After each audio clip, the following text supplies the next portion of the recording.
once again for the renegade master. Back once again for the renegade master. Back once again for the renegade master. Back once again for the renegade master. Back once again for the renegade master. Alright, hello my renegades, and we are back to talk about Love is Blind Brazil season 3 episode 5. And yeah, just before I start, I'm in my comfies. I'm totally in my comfies. Reason being is, when I work from home, I ain't getting dressed for nothing because I ain't going out the front door. Anywho, let's get back to it. So we know all the couples now are getting ready to basically leave their honeymoon and get into the real world. So that means they'll get their phones back. That means they'll be meeting friends, they'll be meeting family, and any other person that wants to come in and join the fun with them, I suppose. Well, I call it fun, but hey ho, we shall see. But most importantly, it's when they then get to their flats and then they start to live with each other and see how each other is as time goes on.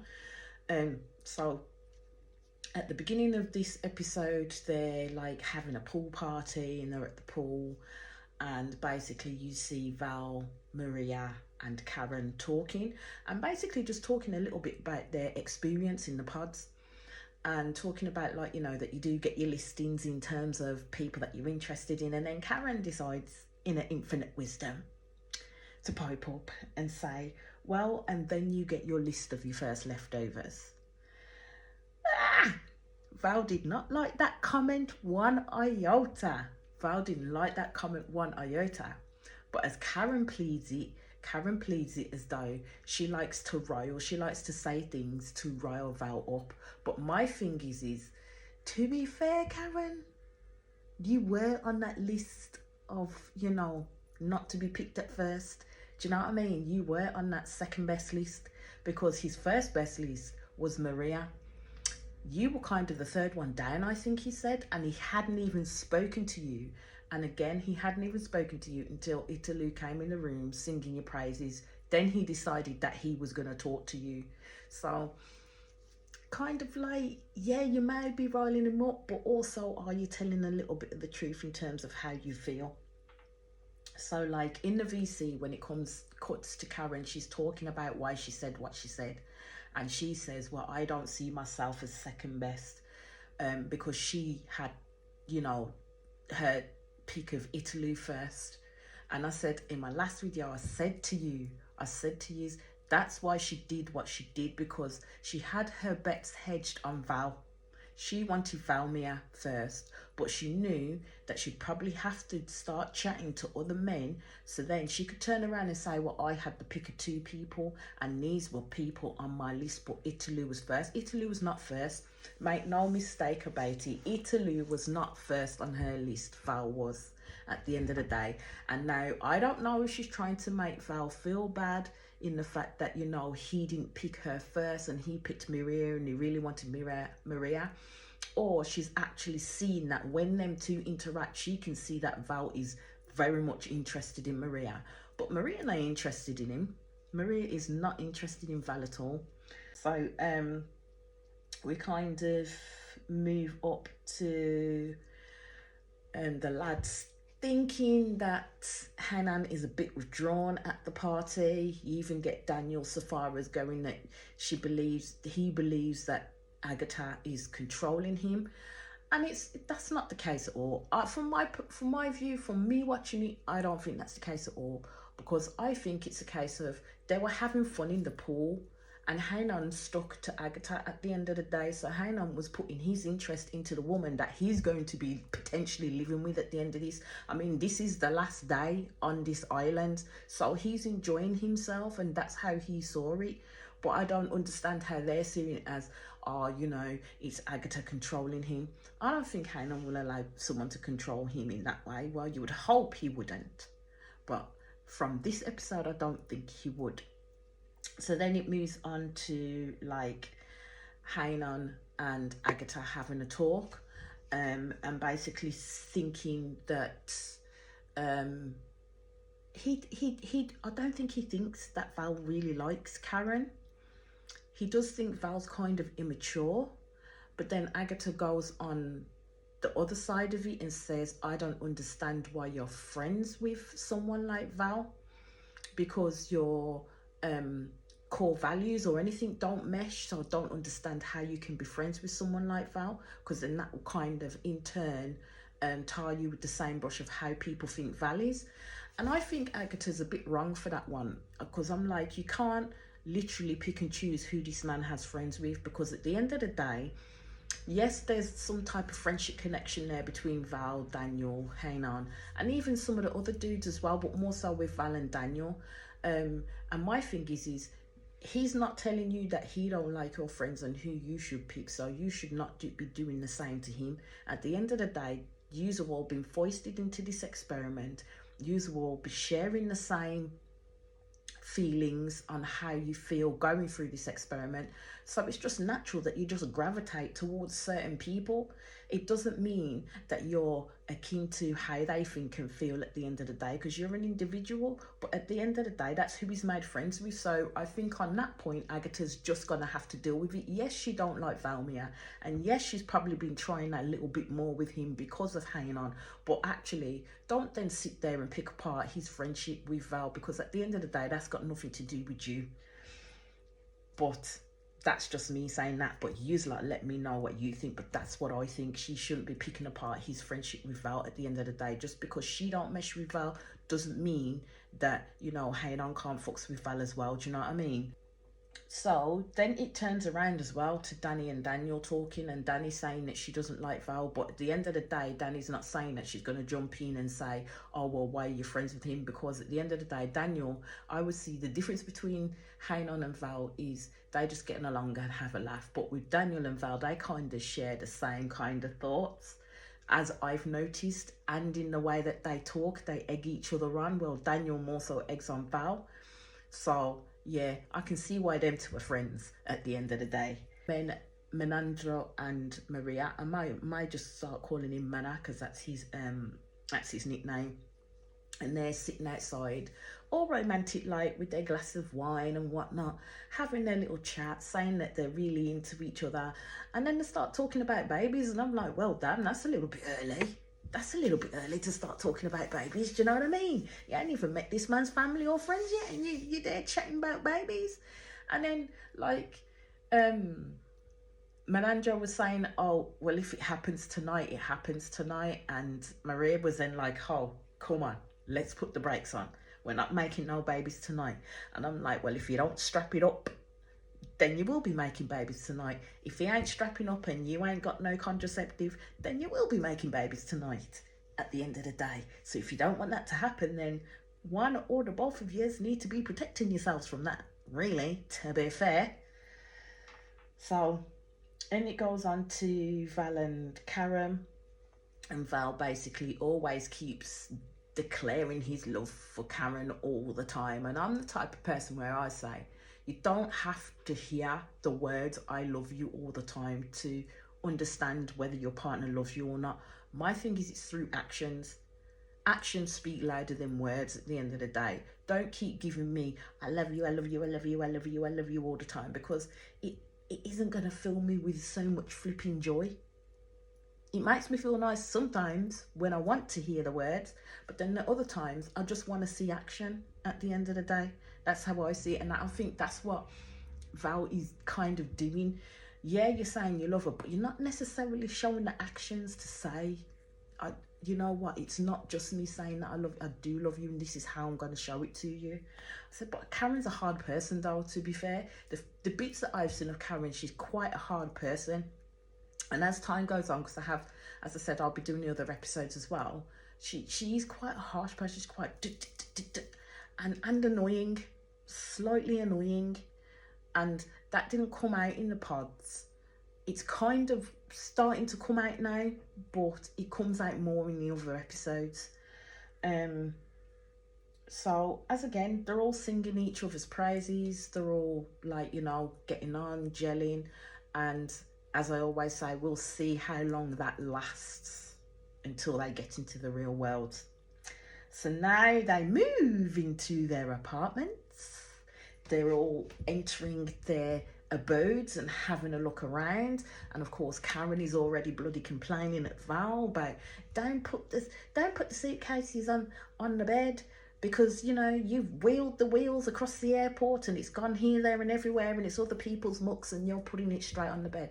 Yeah, she just started in, and I was like, okay. So you're starting as you mean to go on already, yeah? Starting as you mean to go on already. But as again, use like, let me know what you think. And then it goes on to Bianca and Jarbus, and everybody starts getting their phones back now. Not issues with Bianca and Jarbus. They're at the moment getting along and getting on. So I don't have much to say about them this episode. But you never know what comes up. Then I may change my mood, if you get what I mean.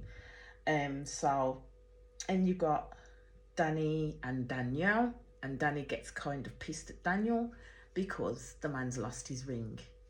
My thing is how often and how long do you like keep your rings on for if you are married or engaged? Because some people don't take them shits off, do you know what I mean?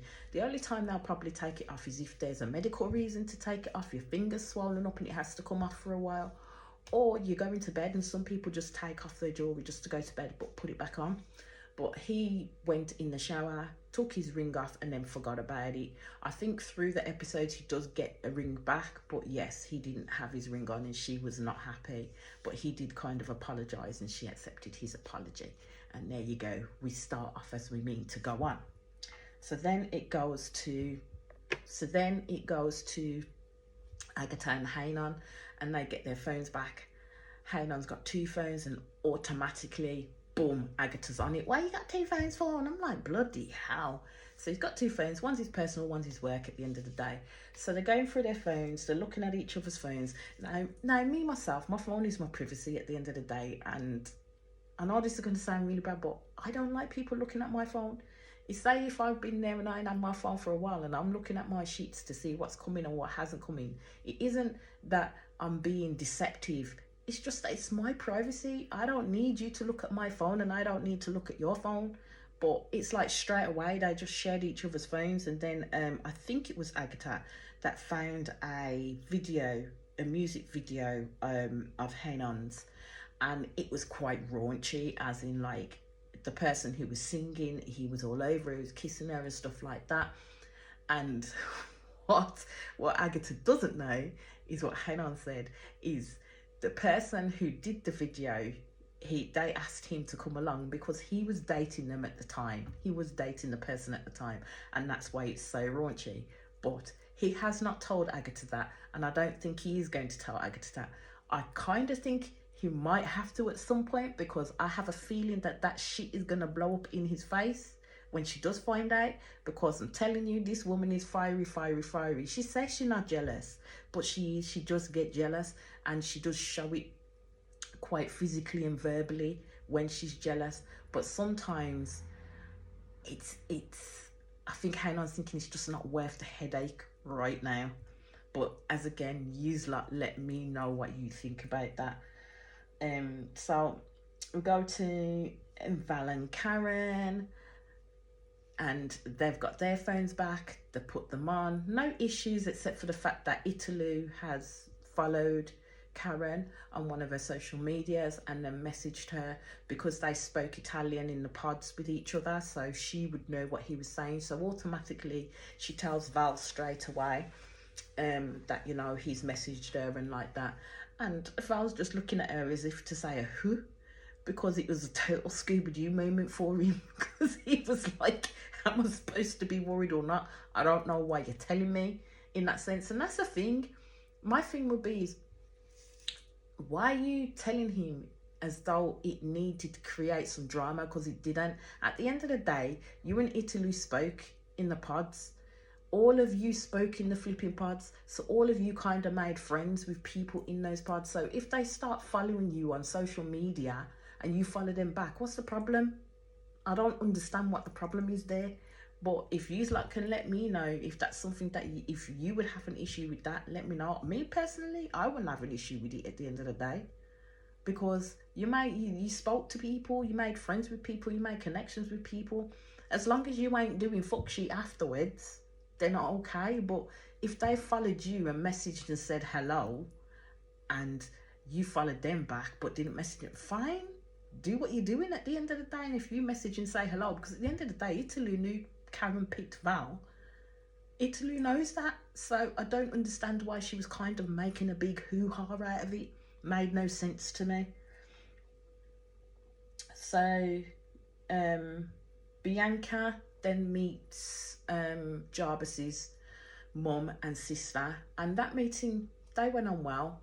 They had no bones, ifs or buts to say about it. It was a good meeting. They accepted Bianca, and they were quite happy for them both. Mother was just a little bit worried in terms of how quick it has happened, and the fact that, you know, he may well be moving home to go towards where Bianca lives. But it's one of those, your kids get to an age where you've got to let them spread their wings and experience life at the end of the day. Yes, you're mum, and you're always going to be their mum. It's not like he's not going to come back and see you, do you know what I mean? But I think it's more so the change. It's more so the change that gets these parents worried as well. So then it goes to Danny and Daniel. Why is this woman going at this man for eating sweets? He's got a bit of a sweet tooth, yeah, so he likes his chocolates. This woman is going at this man for eating these sweets. And I'm like, this man doesn't drink no alcohol, in a sense. He doesn't do other certain things. Let the man have his bloody treat and joy in a fucking sweetie. Why is she gonna go on at him for? But you's like, let me know what you think. I mean, I was like, man, he's an adult. He's an absolute adult. Stop telling him that he can't have the chocolates. Now that would royally get on my tits if someone was telling me that I couldn't have something that I really, really enjoyed having. If I know the effects it may have on my body or my teeth or what have you, then yeah, I know. But I'm an adult. I can have what I want and make decisions in terms of what I want to eat or put inside my body at the end of the day. So then it moves to Maria and Menandro, and it's Menandro meeting Maria's family. Now, Maria's family dynamic is a little bit weird, but you like, let me know what you think. I thought it was a little bit weird because the mum was just, I don't know, she was just on a different plane altogether, to be fair. And I mean, the way in which she was talking about Maria and how Maria would normally dress, she wouldn't be showing her legs, she wouldn't be showing her boobs. I'm like, do you not realise that your daughter is grown and that now she's actually seeing if she can be married to a man of her own? Father's giving them his blessing. The dad seems a little bit more open, whereas mum is like clinging on like a motherfucking limpy to Maria, man. But in the way that she's clinging on, it's like a battle. It's like she needs to have that hierarchy over Maria. It's quite weird. And that's how I felt when I was watching them try and converse. And I thought, this mum is acting quite weird towards her own daughter. Like, really? But as time goes on, you kind of understand where those feelings have come from. And this mum shows more and more of her character in regards to how she reacts and interacts with her daughter, which it's not nice. It's not nice at all.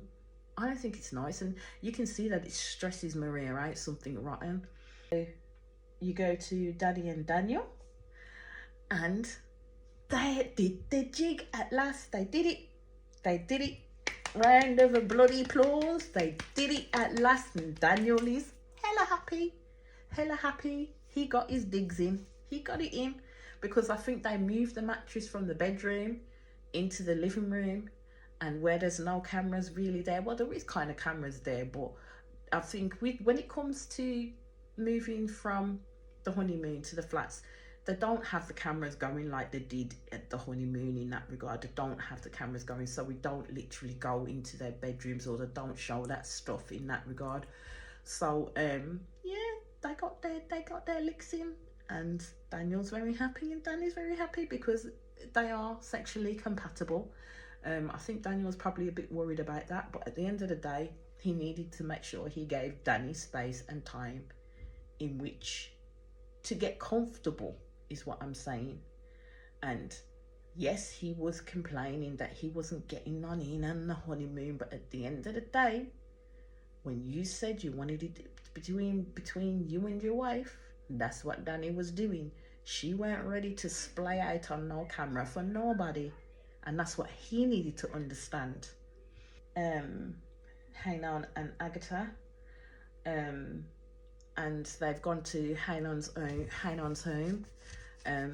They both live in Santos at the end of the day, so they've gone to Hainan's apartment for him to probably go and get his stuff. And she's liking it actually, because it is a proper bachelor pad, but then she's like, you know, maybe this can change. It needs woman touch here, a bit of colour there. And you see Hanon's face, and he don't look particularly happy with her coming in and wanting to change X, Y, and Z. And then he has this notice board on the wall, and there's an entry from the ex-girlfriend that I think he probably lived with, where it says "I love you," and it must have been left on there for time. Oh my God, you would have thought the man had literally slapped her on both cheeks to make them rosy red. She was so offended. Agatha was so offended by this message, like proper offended. She was going in on him, like proper going in on him. And I'm like, poor Hainan didn't know what the fuck to say, because I'm the type of person where it's kind of like, if something's written down on a notice board, like I've got a notice board here, and I forget about it, it stays up there. That's what, it doesn't mean anything that it's up there, it just stays up there. But yeah, she clearly went off the motherfucking rails because this message was left there. So when Hainan got up, she's automatically thinking, well, you're going to see this message all the time. Why didn't you wipe it off? And I was like, oh Lord, here she goes again. But then at that point, it cuts off. So I will continue this more onto the next episode. So I shall leave it there.